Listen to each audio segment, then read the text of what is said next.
Good evening all of you.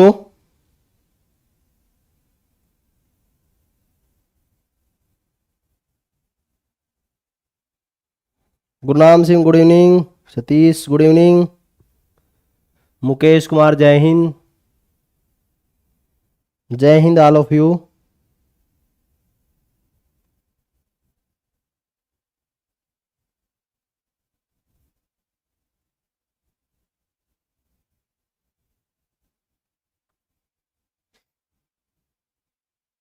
Topic है हमारा आज ग्रंथियां। कौन सा है? ग्रंथियां। क्वेश्चन है पहला हमारा, हार्मोन स्रावित होता है, हार्मोन स्रावित होता है, हार्मोन एक्सक्रिएट फ्रॉम, हार्मोन किसके द्वारा एक्सक्रिएट होता है? मनोसीमा जय हिंद भाई, गुड इवनिंग। संजय कुमार जय हिंद, राजली वाला गुड इवनिंग, जय हिंद। पहला क्वेश्चन देखो आप,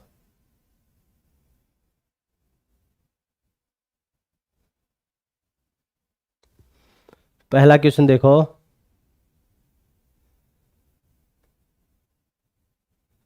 कौन सी ग्रंथियां हैं? हार्मोन स्रावित होता है, विस्रावी, विस्रावी ग्लैंड कौन सी है? अतःस्रावी एंडोक्राइन ग्लैंड कौन सी होती है? एंडोक्राइन ग्लैंड होती है। अतःस्रावी ग्रंथियां कौन सी होती है? अतःस्रावी ग्रंथियां, अतःस्रावी ग्रंथियां। पहले का आएगा हमारा अतःस्रावी ग्रंथियां। हार्मोन स्रावित कौन करते हैं? हार्मोन स्रावित करते हैं अतःस्रावी ग्रंथियां, अतःस्रावी ग्रंथियां। एंडोक्रीन ग्लैंड, एंडोक्रीन ग्लैंड, अतःस्रावी ग्रंथियां। जय हिंद भाई दीपक, जय हिंद।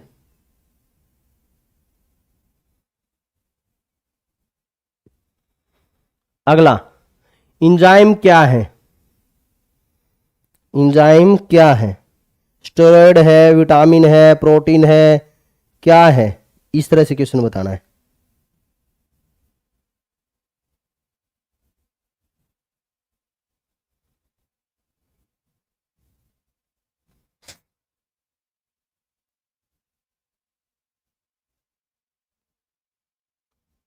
बताएं।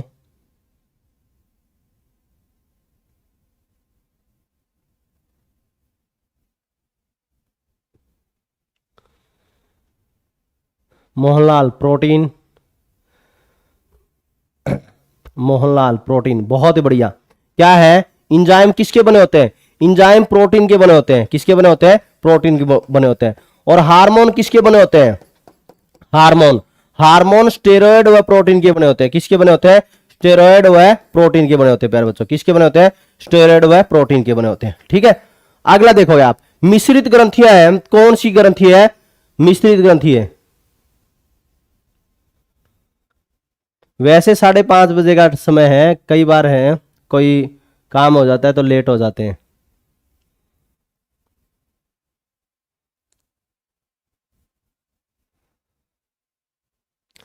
हाँ, ये एनसीईआरटी बेस्ड क्वेश्चन है, तो यहीं से मोस्ट ऑफ क्वेश्चन पूछे जाते हैं एग्जाम में। सोनिया बच्चे, मोस्ट ऑफ एग्जाम में पूछे जाते हैं। अगला देखो, मिश्रित ग्रंथि कौन सी है? अग्नाशय। कौन सी है? अग्नाशय, पेनक्रियाज, पेनक्रियाज। ठीक है, मिश्रित ग्रंथि। अगला, सबसे बड़ी ग्रंथि कौन सी है? सबसे बड़ी ग्रंथि कौन सी है?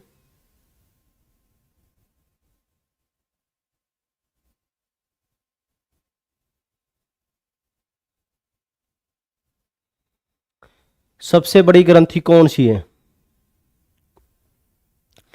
यदि ये पूछी जाए तो आपने ध्यान किया हो, आजकल टेलीग्राम चैनल पर, अपने इंपैक्ट एकेडमी टेलीग्राम चैनल पर, इंपैक्ट एकेडमी टेलीग्राम चैनल पर क्वेश्चन की सीरीज चली हुई है, आपको ध्यान हो तो, इंपैक्ट एकेडमी टेलीग्राम चैनल पर। उसमें एक क्वेश्चन पूछा गया था कि अतःस्रावी ग्रंथियों में सबसे बड़ी ग्रंथि कौन सी है। पहला ही क्वेश्चन ये जो सीरीज यूट्यूब पर भी सीरीज शुरू हो गई है, यूट्यूब पे भी ऐसे सीरीज है शुरू। डेली के 2 क्वेश्चन है वो पूछे जाते हैं।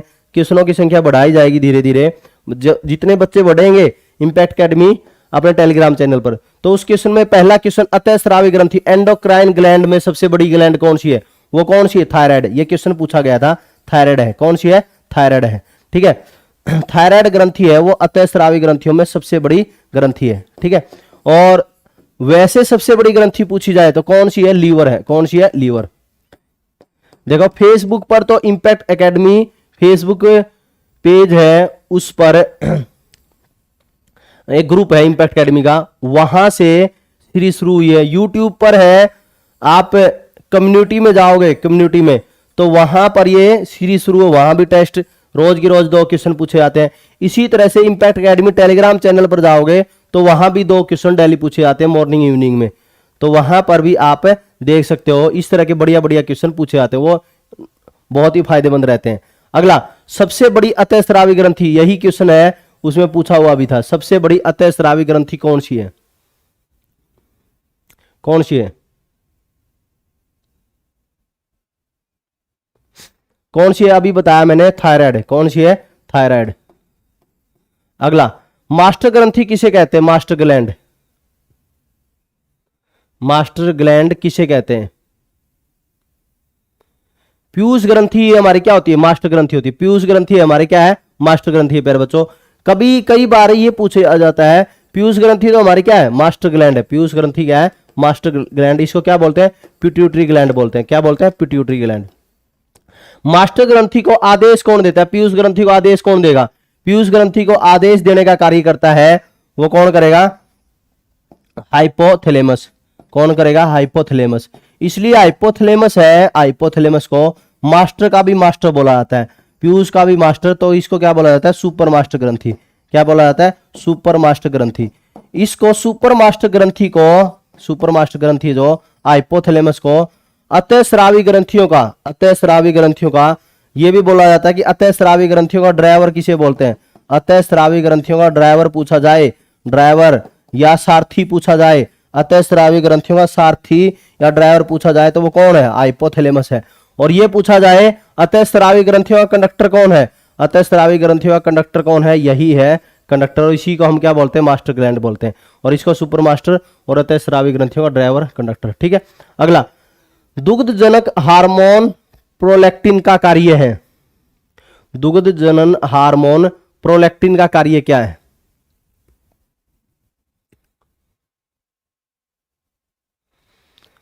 दुग्ध जनक हार्मोन प्रोलैक्टिन का कार्य क्या है? तो जो दुग्ध जनक हार्मोन प्रोलैक्टिन है, ये दुग्ध निर्माण में मदद करता है।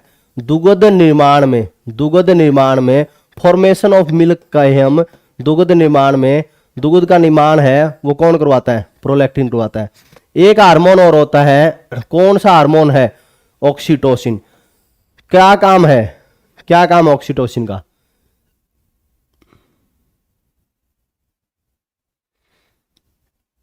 देखो, दुग्ध निर्माण का काम करता है।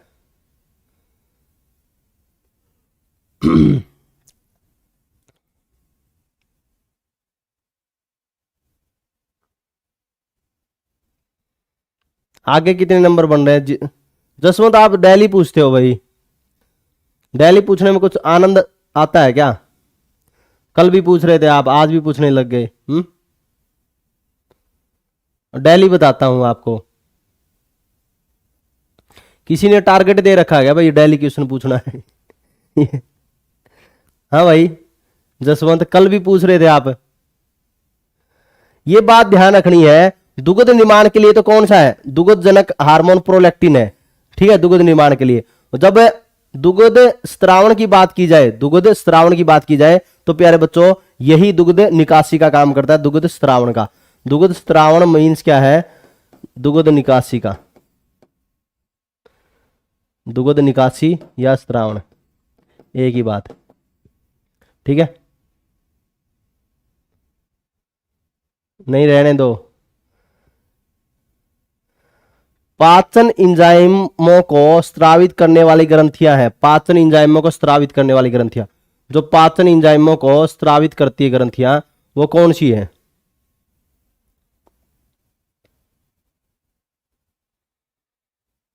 पाचन एंजाइमों को स्रावित करने वाली ग्रंथियां, glands that secrete digestive enzymes are called. फिर मैं बताने लग जाऊंगा तो ये कहे रोक दे मित्र, ना बता मित्र।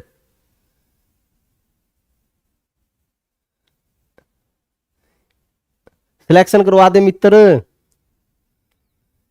इतनी कट ऑफ बता दे बस सिलेक्शन हो जाए। पाचन एंजाइमों को स्रावित करने वाली ग्रंथियां कौन सी है?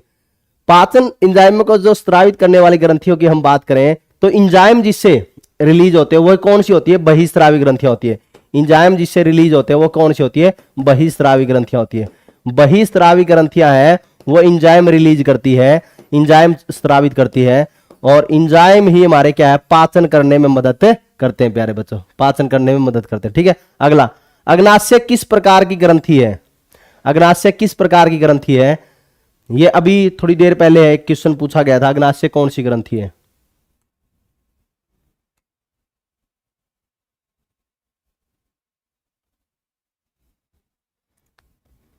अग्नाशय किस प्रकार की ग्रंथि है?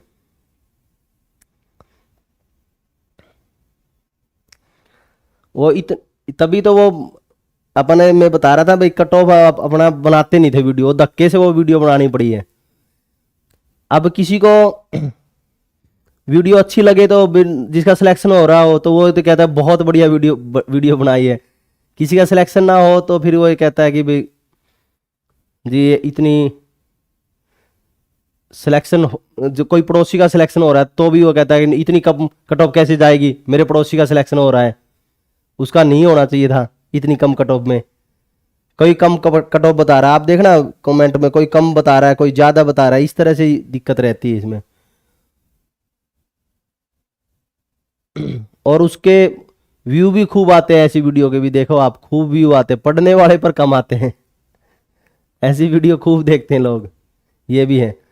इसलिए आप कम बनाते थे, आप पढ़ाई पर ही फोकस करते थे, लेकिन कहने बच्चों के कहने पर वो वीडियो बनाई, फिर भी बच्चे हैं अलग क्लासों में पूछते हैं, वीडियो बना दी भाई वहां देखो। अब अग्नाशय किस प्रकार की ग्रंथि है? मिश्रित ग्रंथि है। बहुत बढ़िया भाई नवनीत, बहुत ही बढ़िया, मिक्सोक्रीन, मिश्रित ग्रंथि। ठीक है, सबसे छोटी अंतःस्रावी ग्रंथि कौन सी है? सबसे छोटी,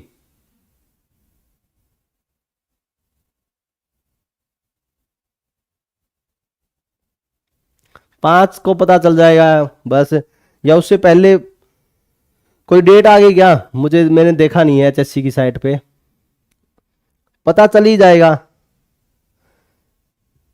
सबसे छोटी अंतःस्रावी ग्रंथि कौन सी है? सबसे छोटी पीनियल ग्लैंड है। कौन है प्यारे बच्चों? पीनियल, पीनियल ग्रंथि है। ये ध्यान रखना, पीनियल ग्रंथि है वो कई जगह पर पीयूष ग्रंथि बता देते हैं, कई जगह पीयूष ग्रंथि बता देते हैं, लेकिन पीनियल ग्लैंड है वो अंतःस्रावी ग्रंथि से, पीयूष ग्रंथि से भी छोटी होती है। ठीक है, अगला देखो, दुग्ध जनक हार्मोन स्रावित होता है, लैक्टोजेनिक हार्मोन अभी बता था, कहां से स्रावित होता है? जल्दी बताओ, कौन सी ग्रंथि से स्रावित होता है? जल्दी बताओ।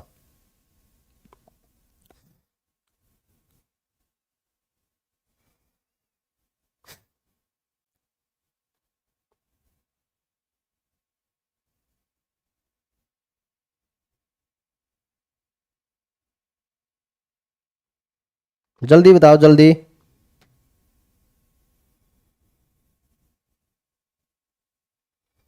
दुग्ध जनक हार्मोन कौन सा है? दुग्ध जनक, प्रोलैक्टिन, प्रोलैक्टिन कहां से बहुत ही बढ़िया, बहुत ही बढ़िया, दुग्ध जनक हार्मोन स्रावित होता है, स्रावित। अभी एचएससी ने नोटिफिकेशन नहीं डाला है गुरनाम, शायद वो किसी ने वीडियो बना रखी, जैसे मैं वीडियो बना दूं उसको लोग थोड़ा ज्यादा वो देखते हैं, तो वो अभी कोई एचएससी ने शायद नोटिफिकेशन नहीं डाला है अभी तक, कोई यूट्यूबरों ने वीडियो बना रखी है जिससे ज्यादा से ज्यादा लोग देख लें, बाद में उनको उनका कुछ नहीं जाता, बाद में ये कह दें मित्र गलती हो गई, वो वैसे बता रहे थे। ठीक है, स्रोत है वो गलत हो गए, जहां से स्रोत थे, जहां से पता चलना था वो गलत बता दिया। कहां से निकलता है? पीयूष से। कहां से? पीयूष से, पीयूष पिट्यूटरी से। ठीक है, तो प्रोलैक्टिन भी, प्रोलैक्टिन भी ये ध्यान रखना, prolactin, oxytocin, oxytocin, oxytocin, prolactin, oxytocin. और कौन है, एक और है हमारा ADH hormone, anti diuretic hormone. Anti diuretic hormone निकलता यहां से है, निकलता यहां से है, किडनी पर काम करेगा। किस पर काम करता है वो, किडनी पर। ADH hormone anti diuretic hormone है। क्या है, anti diuretic hormone, anti diuretic hormone है, डायूरेटिक हार्मोन है। और ये एंटी डायूरेटिक हार्मोन कहां से निकलता है, पीयूष ग्लैंड है, जो पिट्यूटरी ग्लैंड है, पीयूष ग्रंथि, उससे निकलता है। और किस पर काम करता है, किडनी पर काम करता है। किस पर काम करता है, किडनी पर कार्य करता है। किडनी का मतलब क्या है, गुर्दे, गुर्दे पर कार्य करेगा, गुर्दे पर कार्य करता है। ठीक है, अगला देखो आप, कौन सी ग्रंथि गर्दन में स्थित है, कौन सी ग्रंथि गर्दन में स्थित है, कौन सी ग्रंथि गर्दन में स्थित है।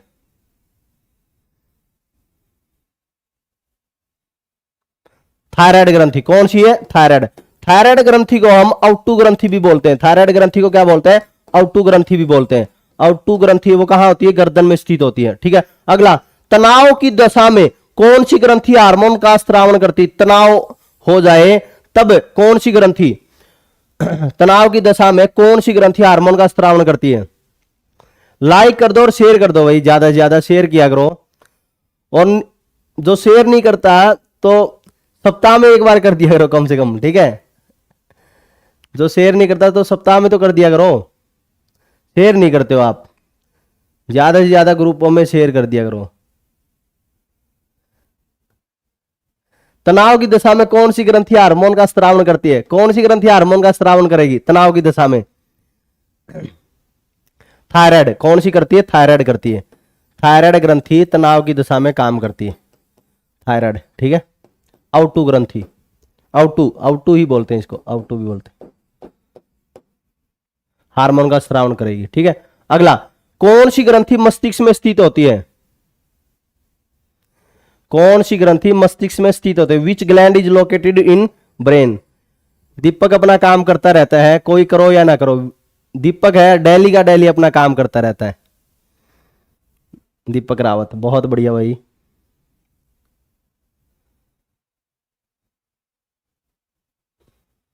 कौन सी ग्रंथि मस्तिष्क में स्थित होती है, which gland is located in brain. तो बहुत ही बढ़िया, बहुत ही बढ़िया। कौन कौन सी ग्रंथि मस्तिष्क में स्थित होती है, which gland is located in brain. दो ग्रंथि, एक तो पीयूष, एक तो पीयूष, और एक कौन सी, पीनियल, एक है पीनियल, मस्तिष्क में स्थित होती है, पीयूष और पीनियल। ठीक है, अगला बताओ आप, आनुवांशिकी जीन, आनुवांशिकी इकाई जीन पाई जाती है, किसमें पाई जाती है, आनुवांशिकी इकाई जीन। मैंने आपको पहले भी बताया था, जो जीन है हमारे आनुवांशिक है, वो किस पर निर्भर करते हैं, गुणसूत्रों पर निर्भर करते हैं। किस पर निर्भर करते हैं, गुणसूत्रों में। तो आनुवांशिक की जीन है वो किस में पाई जाएगी, नॉर्मल सी बात है, किस में पाई जाती है, गुणसूत्रों में पाई जाती है।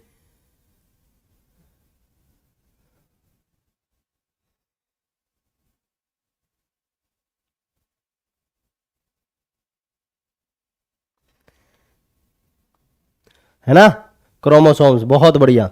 ठीक है, आनुवांशिक इकाई जीन पाए जाते किस में, क्रोमोसोम्स में, गुणसूत्र में। ठीक है, सभी को ज्ञात होगा। अगला, एक बालक में जीन की संख्या, the total number of genes inherited by a child. एक बालक में जीन की संख्या है तो वह क्या होती है, जो माता पिता के समान होती है, माता पिता के समान होती है। जितने माता पिता में जीन होंगे उतने होती है, माता पिता के जीन के बराबर होती है। जीन की संख्या है क्या है, बराबर होती है, बराबर। एक बालक में जीन की संख्या जो माता पिता में जीन की संख्या के क्या होगी, बराबर होगी।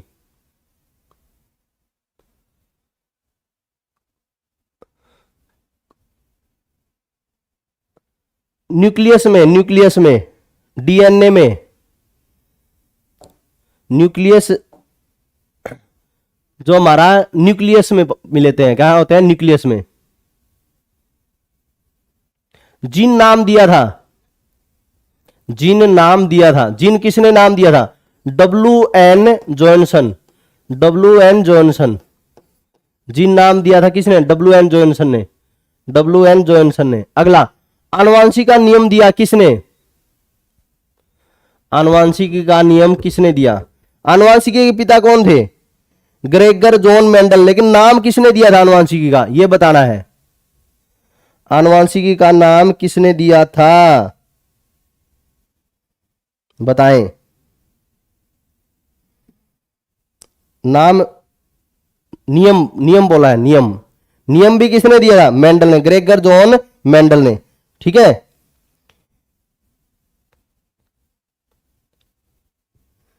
आनुवांशिक का नियम किसने दिया था? ग्रेगर जॉन मेंडल ने। यह भी क्या आएगा? Gregor John. Gregor John Mendel ने आनुवांशिकी के पिता बोले जाते हैं, और इसी ने आनुवांशिकी का नियम दिया था। और इसने किस पौधे पर अनुसंधान किया था? मटर के पौधे पर अनुसंधान किया था, मटर के पौधे पर। ठीक है, मटर के पौधे पर अनुसंधान किया था। बिना निषेचक के अंडे के विकास होने को क्या कहते हैं? बिना निषेचन मतलब फर्टिलाइजेशन नहीं है, अंडाणु और शुक्राणु की मुलाकात नहीं है, बिना अंडाणु और शुक्राणु के मिले अंडे का विकास हो जाए तो उसको क्या कहते हैं?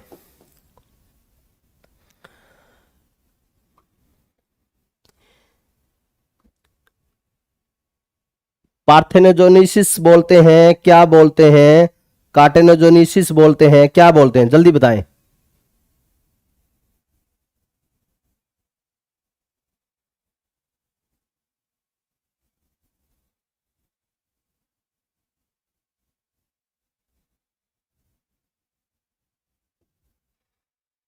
क्या बोलते हैं?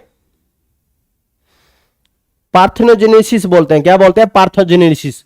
पार्थोजेनेसिस है हिंदी में क्या बोलते हैं? अनिषेचक फलन। अनिषेचक फलन क्या बोलते हैं? अनिषेचक फलन, पार्थोजेनेसिस। अगला, भ्रूण का लिंग निर्धारण कौन करता है? भ्रूण का लिंग निर्धारण कौन करता है? भ्रूण का लिंग निर्धारण कौन करता है? तो कौन करता है? वाई गुणसूत्र, पिता के वाई गुणसूत्र। पिता के वाई गुणसूत्र है, क्रोमोसोम्स है, वही लिंग निर्धारण करते हैं। पिता के वाई गुणसूत्र, पिता के वाई गुणसूत्र ही क्या करेंगे? लिंग का निर्धारण करेंगे। यदि एक्स हमारे क्या है, एक पेपर में तो पूछा गया था शायद, जो 22 हमारे क्या होते हैं? ऑटोसोम्स होते हैं। अभी आया था एक पेपर में जो कुछ इसी तरह का था कि जो शुरू के गुणसूत्र है, कुछ ऐसा पूछा हुआ था। तो हमारे क्या है, जो बाकी है, जो शुरू के 22 जोड़े, वो क्या बोले जाते हैं? ऑटोसोम्स बोले जाते हैं। क्या बोले जाते हैं? ऑटोसोम्स। जो आखिरी है जो हमारा, वो यदि एक्स एक्स हो गया तो वो क्या हो गया? बाकी तो सारे क्या होंगे? समान होंगे, ऑटोसोम्स होंगे। ठीक है, और फिर यदि वो आखिरी है जो एक्स एक्स हो गया तो लड़की हो गई, और वाई एक्स वाई हो गया तो क्या हो गया? लड़का। तो इसी वजह से एक्स तो है ही सभी में, तो वाई ही क्या है? पिता का वाई ही क्या है? लिंग निर्धारण करता है। ठीक है, what determine the sex of the foetus body, वो कौन करेगा? वाई गुणसूत्र करेगा। ठीक है, अगला, वनस्पति फैलाव द्वारा एक पौधे से, देखो वनस्पति फैलाव, all the progeny obtained from a single plant, एक सिंगल प्लांट से by vegetative propagation, vegetative propagation are called, मतलब एक पौधे से बहुत सारे सभी संतान जो पाए जाएंगे, एक पौधे से बहुत सारे पौधे प्राप्त कर लो आप, तो वह प्रोसेस क्या कहलाई जाएगी? वो प्रोसेस क्या कहलाई जाएगी? ये क्वेश्चन पूछ रहा है। जैसे वेजिटेटिव प्रोपेगेशन है, इसको बोलते हैं हिंदी में कायिक प्रवर्धन। यहां पर ऊपर कायिक प्रवर्धन कुछ नहीं लिखा है, कायिक प्रवर्धन, इसको बिल्कुल हम बोलते हैं कायिक प्रवर्धन प्रोसेस होती है। ये पौधों में क्या होती है? एक पौधे के भाग से उसी प्रकार के पौधे तैयार करना, वो क्या कहलाती है? कायिक प्रवर्धन कहलाती है। इसको हम क्या बोलते हैं? वनस्पति फैलाव द्वारा एक पौधे से प्राप्त सभी संतानों को क्या बोलेंगे? क्लोनिंग बोलेंगे। क्या बोलते हैं? क्लोनिंग बोलेंगे। इसको क्या बोलते हैं? क्लोनिंग बोलते हैं, क्लोनिंग। अगला बताओ, जूफिलोस का मतलब क्या है? जूफिलोस, जूलॉजी क्या है? जूलॉजी, जूलॉजी क्या है हमारा? एक तो होता है बॉटनी, वनस्पति विज्ञान। जूलॉजी हमारा क्या है? जूलॉजी मीन्स क्या है हमारा? जंतु विज्ञान। तो जूफिलोस क्या है? जंतुओं के द्वारा क्या किया जाए? बताओ आप, जंतुओं के द्वारा क्या क्या किया जाना जूफिलोस कहलाता है? बताएं।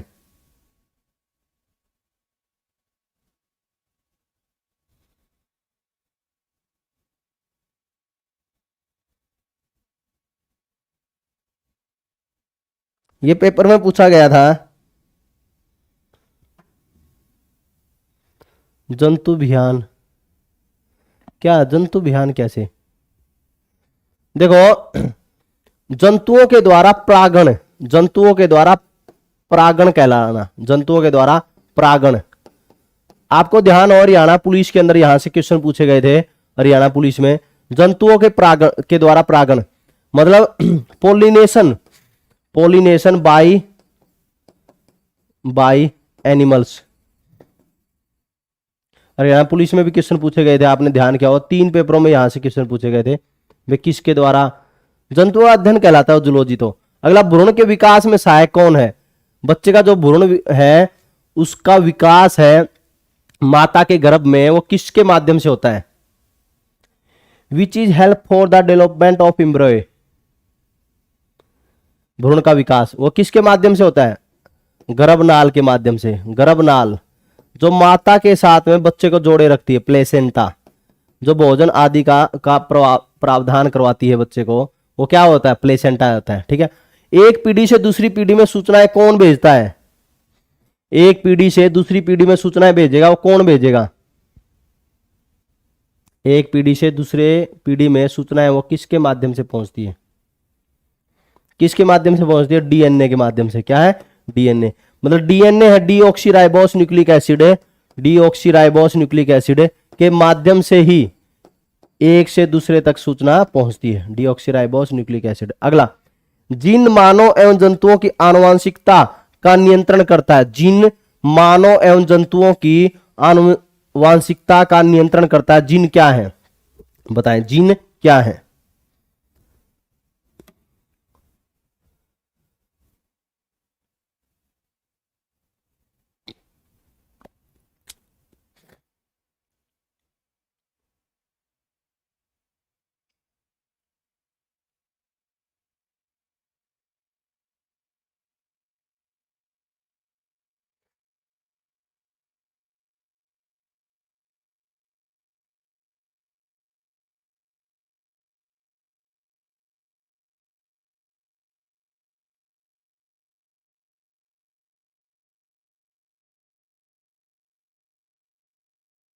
जल्दी बताओ।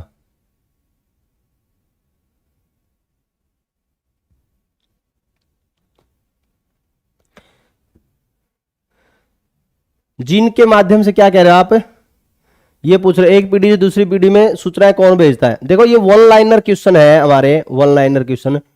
तो जीन भी आ सकता है, गुणसूत्र भी आएगा, गुणसूत्र भी आ सकता है। जीन आपका ठीक है, क्रोमोसोम्स भी आ सकता है, लेकिन जहां पर क्रोमोसोम्स ऑप्शन में होगा वहां जीन ऑप्शन में नहीं होगा। वहां जहां जीन ऑप्शन में होगा वहां गुणसूत्र डीएनए ऑप्शन में नहीं होगा। ठीक है, तो ये बात ध्यान रखनी है। तो गुणसूत्र है, जीन है, डीएनए है, ये सभी के माध्यम से सूचना आगे तक पहुंचती है। ठीक है, टेंशन लेने की जरूरत नहीं है, ये ठीक है सभी का, इसलिए मैंने बोला नहीं किसी को भी। देखो सबका ठीक है, जीन है, जीन, डीएनए, गुणसूत्र, बहुत बढ़िया। ठीक है। अगला, जीन मानव जंतुओं की आनुवंशिकता का नियंत्रण करता है। जीन क्या है? जीन क्या है? बताएं, जीन क्या है? ये है क्वेश्चन।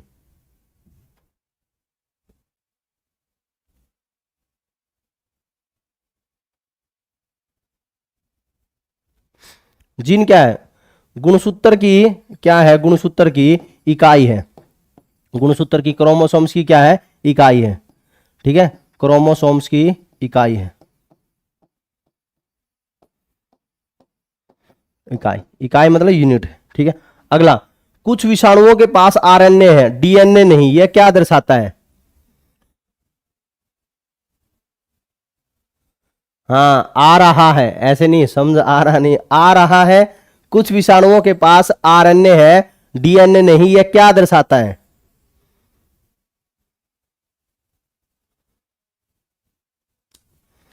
कुछ विषाणुओं के पास आरएनए है, डीएनए नहीं, तो इसका मतलब क्या है? वह है आरएनए के माध्यम से, आरएनए के माध्यम से, आरएनए के माध्यम, जिसमें डीएनए नहीं होगा तो वो क्या है?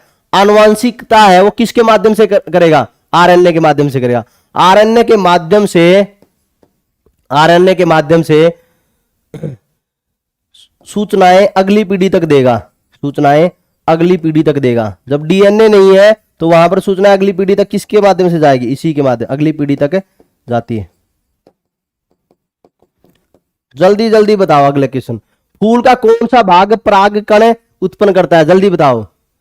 फूल का कौन सा भाग, क्योंकि अपना 12 मिनट बची है और अपने आधे क्वेश्चन हुए होंगे अभी तक, तो जल्दी बताओ अब, जल्दी जल्दी। फूल का कौन सा भाग परागकण उत्पन्न करता है? परागकोश। कौन करता है? परागकोश। कौन करता है? परागकोश। कौन करता है? परागकोश। अगला, किस विधि द्वारा मक्के का पोलिनेशन होता है? मक्के में पोलिनेशन है किसके द्वारा होगा? हवा के द्वारा होता है। किसके द्वारा होता है? हवा के द्वारा। मक्के में पोलिनेशन है एयर के द्वारा होगा, मतलब परागकण है वो, पोलिनेशन का मतलब क्या? परागकण हवा के द्वारा एक भाग से दूसरे भाग में जाता है। ठीक है। अगला, फूल के उस भाग को क्या कहते हैं परागकण के दौरान परागकण ग्रहण करता है? फूल के उस भाग को क्या कहते हैं? फूल का वह भाग क्या कहलाता है? उस भाग को जो परागण के दौरान परागकण ग्रहण करता है, परागकणों को ग्रहण करेगा, वो क्या कहलाता है? क्या कहलाता है? जल्दी बताएं। वो कहलाता है वर्तिकाग्र। क्या कहलाता है प्यारे बच्चों? वर्तिकाग्र। स्टिग्मा। क्या कहलाता है? स्टिग्मा कहलाता है। क्या कहलाता है? स्टिग्मा। ठीक है। फूल का उस भाग को क्या कहते हैं जिसमें परागकण के दौरान परागकण ग्रहण करता है? जैसे ये अपना कोई फूल है तो उसके अंदर हम देखते हैं यहां पर जो हिस्सा है, तो उस वो हिस्सा है जहां पर परागकण आकर गिरेंगे। मानो ये हमारे क्या है, ये ओवरी टाइप से यहां पर बना दी है। ठीक है। फूल के अंदर तो यहां पर है हमारा क्या है? स्टिग्मा होता है, जहां पर क्या करता है? वर्तिकाग्र होता है, जिस पर क्या है? परागकण के दौरान परागकण ग्रहण करता है। ठीक है। अगला, मनुष्य का संबंध किस वर्ग से है? मनुष्य का संबंध किससे है? मनुष्य किस वर्ग से है? रेंगने वाला जीव है, रेप्टाइल है, क्या है ये पूछ रहा है। तो स्तनधारी जीव है, मेमलिया, स्तनधारी वर्ग में। मानो कि इसमें स्तनधारी वर्ग में, मेमलिया में आता है। वे स्तनधारी जीव जो अंडे देते हैं क्या कहलाते हैं? वे स्तनधारी जीव अंडे देते हैं क्या कहलाते हैं? जैसे आपको मैंने पहले भी एक बात बताई थी, duck, bird platypus, bird platypus, platypus और एकेडीना, मतलब इसको हिंदी में बोलते हैं बत्तख बिल, बत्तख बिल प्लेटिपस, बत्तख बिल प्लेटिपस, प्लेटिपस वह एकेडीना, वह एकेडीना, एकेडीना, बत्तख बिल प्लेटिपस वह एकेडीना वह स्तनधारी जीव है जो अंडे देते हैं। क्या देते हैं? अंडे देते हैं। और अंडे देंगे तो वो क्या कहलाते हैं ये पूछ रहा है। देखो जो आपने बताया है, जो यूथीरिया है वो जंतु होते हैं जो पूर्ण विकसित बच्चों को जन्म देते हैं। ये बात ध्यान रखनी है। जो आपने बच्चे बताया है यूथेरिया, यूथीरिया तो कौन से है? वे जंतु होते हैं जो पूर्ण रूप से विकसित बच्चों का जन्म देंगे। लेकिन जो वे स्तनधारी जो अंडे देते हैं वो क्या कहलाते हैं? प्रोटोथीरिया कहलाते हैं। वो क्या कहलाते हैं? प्रोटोथीरिया। ये बात आपको ध्यान है, आप में उल्टा ध्यान कर रहे हो। प्रोटोथीरिया कहलाते हैं। क्या कहलाते हैं? प्रोटोथीरिया। वे स्तनधारी जीव जो अंडे देते हैं। कोई बात नहीं, बिल्कुल आपने थोड़ा सा नजदीक पहुंचे हो, कम से कम ये तो ध्यान है। अगला क्वेश्चन है वो तो जो आप बताना चाह रहे हो। वे जंतु जो पूर्ण विकसित बच्चों को जन्म देते हैं, पूर्ण विकसित बच्चे को जन्म देंगे, वो क्या कहलाएंगे? वो कहलाएंगे यूथेरिया। क्या कहलाएंगे? यूथेरिया। ठीक है, वो कहलाएंगे यूथेरिया।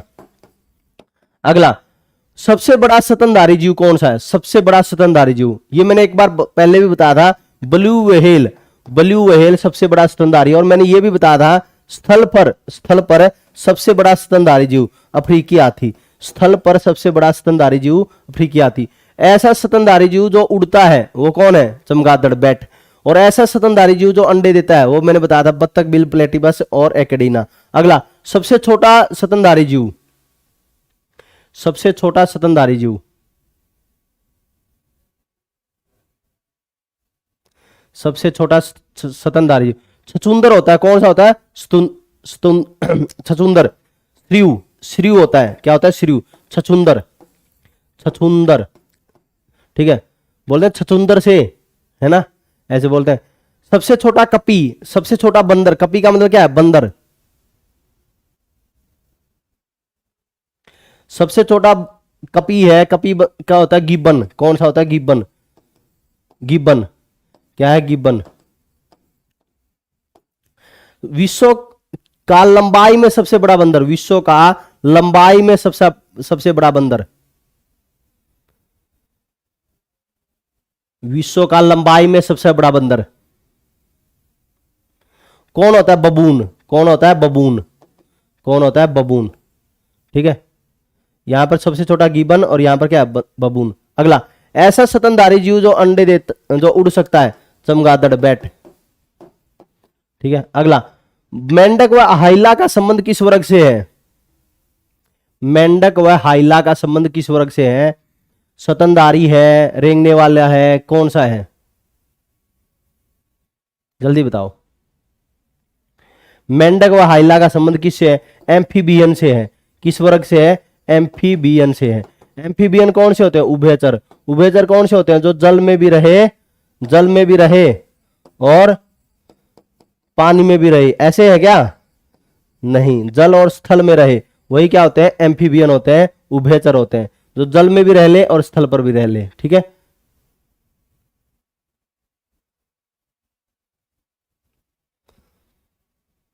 अफ्रीकी हाथी है। साइंटिस्ट हाथी कौन बता रहा है? कौन कह रहा है साइंटिस्ट हाथी है? अगला, उड़ने वाली छिपकली कौन सी है? Flying lizard. कौन सी है उड़ने वाली छिपकली? ड्रेको।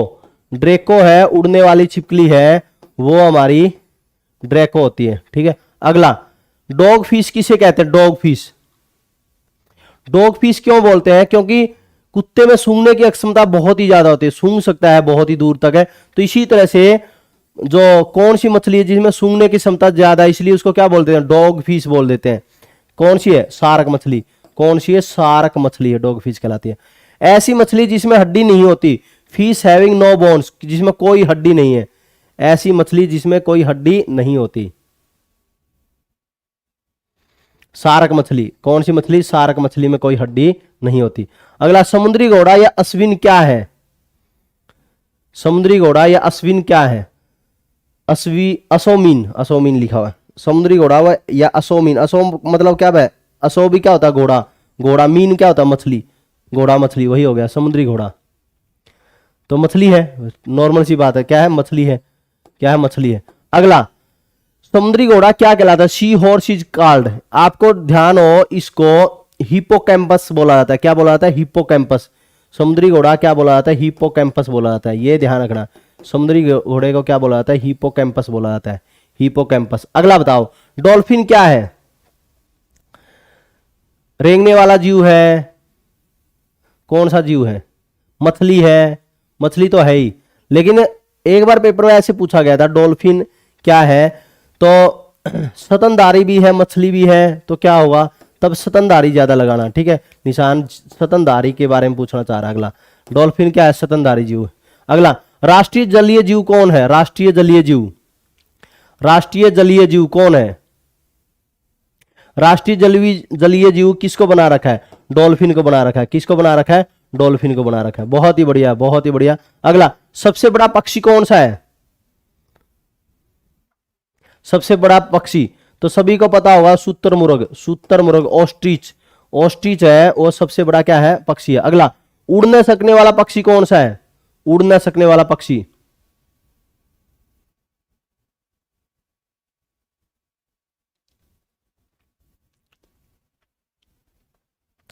उड़ न सकने वाला पक्षी कौन है?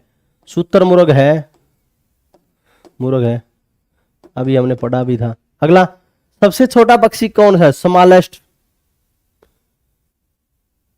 बर्ड। सभी को पता होगा स्मॉलेस्ट बर्ड क्या है? हमिंग बर्ड है। हमिंग बर्ड, हमिंग बर्ड है स्मॉलेस्ट। इसको हिंदी में क्या बोलते हैं? गुंजन पक्षी। क्या बोलते हैं? गुंजन पक्षी। गुंजन पक्षी है सबसे छोटा पक्षी है। अगला, कुछ जंतुओं में गुणसूत्रों की संख्या बतानी है। कुछ जंतुओं में गुणसूत्रों की संख्या बतानी है। मच्छर में कितने गुणसूत्र होते हैं? मॉस्किटो में जल्दी बताओ, फिर अगली क्लास है। हमिंग बर्ड, हिंग बर्ड नहीं, हमिंग बर्ड। जल्दी जल्दी बताओ, और ज्यादा से ज्यादा शेयर कर दिया करो, लाइक और शेयर।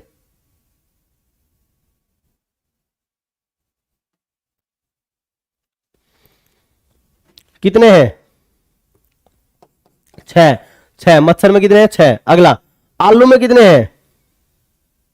आलू में कितने हैं? 48। आलू में कितने हैं? 48। अगला, मेंढक में कितने हैं? टमाटर में 48। टमाटर में कितने होते हैं? 48। टमाटर में क्या है? 48। बंदर में कितने होते हैं? बंदर में 42। बंदर में कितने होते हैं? 42। बंदर में कितने हैं? 42। अगला, तंबाकू में कितने होते हैं? तंबाकू और आलू में समान होते हैं, 48। कितने? 48। तंबाकू में कितने? 48। अगला, चिंपैंजी का तो बता ही दोगे आप। चिंपैंजी से कौन बना है? मानव, 48। अब आप ये ऐसे मत सोच लेना 48 थे फिर मानव में 46 हो गए तो आलू से भी मानव बना हुआ। ठीक है, कभी ये सोचो कि आलू में भी 48 होते हैं फिर आलू से मानव बना हुआ, चिंपैंजी से जैसे बना है, तंबाकू से भी मानव बना हुआ। ठीक है, ऐसा नहीं है। ठीक है, अगला, मानव में कितने हैं? सभी को पता है मानव कितने हैं? 46 है, 23 जोड़े। अगला, मक्खी में कितने हैं? हाउस फ्लाई, मक्खी में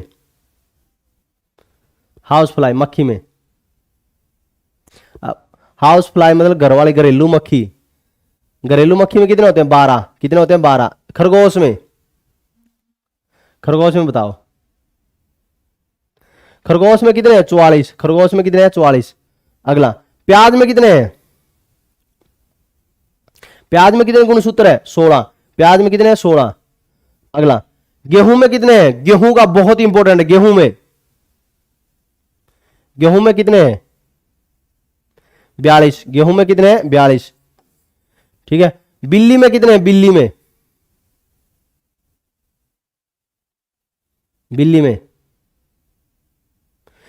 कितने? 38। बिल्ली में कितने? 38। बिल्ली में 38। अगला, कुत्ते में कितने हैं?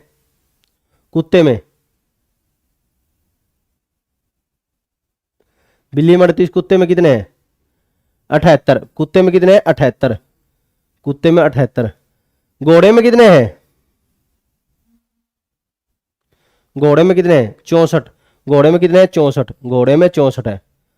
टेरिडोफाइट्स में कितने हैं? टेरिडोफाइट्स में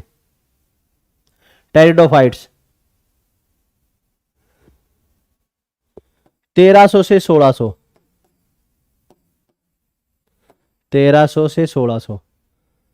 ठीक है प्यारे बच्चों, इतने ही थे हमारे। और इम्पैक्ट एकेडमी के टेलीग्राम चैनल पर आपको ये प्रोवाइड हो जाएगा, ये पीडीएफ सेम की सेम। और मेहनत करो। ठीक है, अब अगली क्लास आपकी हिस्ट्री की है। 6:30 का समय हो गया है। ठीक है, 6:30 बजे 5:30 का समय मेरा रहता है। ठीक है, और अगली क्लास हिस्ट्री की है, बहुत ही बढ़िया लेवल से चल रही है। यदि कंटिन्यू करोगे बहुत ही ज़्यादा बेनिफिट होगा। फिर 7:30 बजे इंग्लिश की क्लास होती है, इंग्लिश स्पीकिंग की। और 6:30 से 7:30 फिर इंग्लिश स्पीकिंग होती है। 7:30 से फ्री में कोर्स है इंग्लिश का, बेसिक कोर्स। और फिर उसके बाद में फिर 9 बजे है सर की क्लास होती है। फिर मेरी ग्राम सचिव पटवारी वाले बच्चों की क्लास होती है। ठीक है, तो इस तरह से क्लास का एक सिस्टम है, रेगुलर क्लास लगाया करो। ठीक है।